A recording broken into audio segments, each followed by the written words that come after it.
didn't even think I'd have to address. I'm blocking all of you guys on Twitter. This game is being called a scam. Unfortunately, a lot of Kickstarters face the same ridicule. Expectantly so, because people are putting a lot of money into this. Like, a huge amount. $35,000, which is nutty. And with that money, we have artists to pay. What you probably don't know is we've been doing Pinata Puppy World for the past 9 months, which is going to develop the maps, the artwork, the gameplay, the story, the visuals, the 2D animation, the music around the universe, and the detail that goes in-universe for world building, like the websites, and the character designs, and everything to truly make it authentic to the 2000s. Every effort you've put in so far has led up to being able to make this game as beautiful and as amazing an experience as it can possibly be. No matter what, we won't stop showing progress and the exciting things that we're working on. However, we're not gonna be like modern movie trailers where we basically show you absolutely everything and then the only new thing is like a little cameo with a moldy cheeseburger or some YouTuber that just shows up.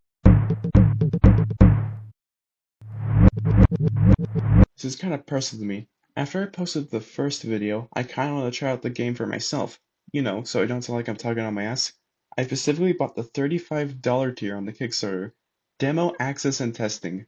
I joined a Discord server and to my horror, I either need to be a popular YouTuber or part of another popular indie horror game in order to actually get what I paid for. This is the single reason why I'm making a part 2. They need to be better communicating for like what you actually bought, or they should or not remove it because they suspiciously did not update the Kickstarter page until the campaign was over, meaning they would already have your fucking money.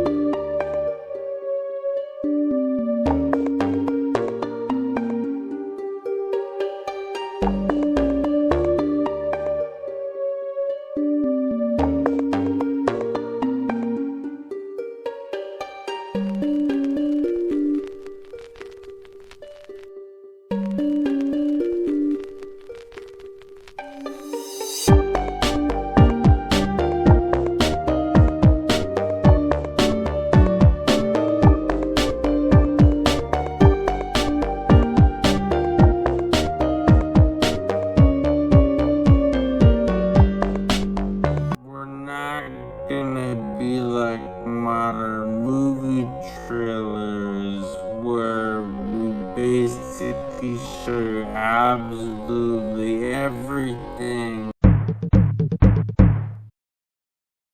Canada's world needs to stop trying to make fetch happen.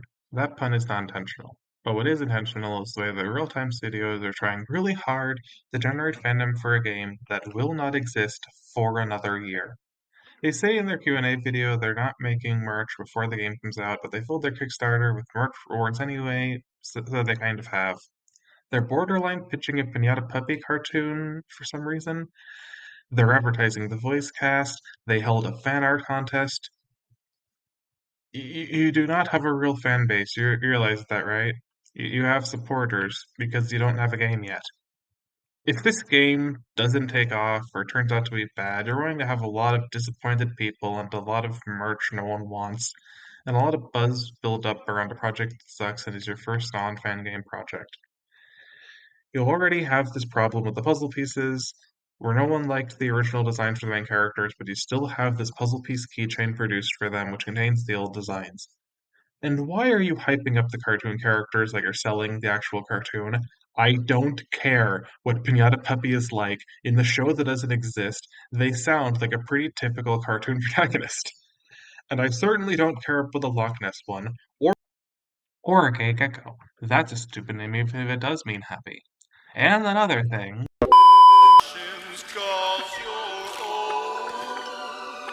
the Q&A video is absolutely insane. Like, what am I looking at? Why are you patting yourselves in the back for how good the writing is? Why are you trying to sell me on liking the fictional character of Pinata Puppy in his cartoon specifically? Are you making a Pinata Puppy cartoon? Why would you do that? Don't you have a limited budget? Why are you playing sad music over the discussion of scam accusations like we're supposed to think you're a victim here? Even if there was zero reason to believe that this project is a scam, you're still not a victim just because some people online are mean about your project, Meanwhile, you're getting $40,000 off of the goodwill of a FNAF fan game, and you have me, right, trying to make everyone feel sorry for you about it. Why are you hyping up the save system for how cool it is? Why are you spoiling weird little details that will be more impactful to discover for yourself without being told? Why are you acting like you never tried to mislead people about the context of your animations? You literally said that the footage was made in engine. If they're Blender animations, that makes the whole thing a lie. A lie that made a lot of people, including me, excited to play this game and experience this exactly the way you said it would be. And now we don't know if it actually will be, because what we saw was actually just Blender animation, pre-rendered outside of the engine you're making the game on. Also, real-world animatronics don't look like the ones from Pinata Puppy World. Only the FNAF ones do. You copied FNAF.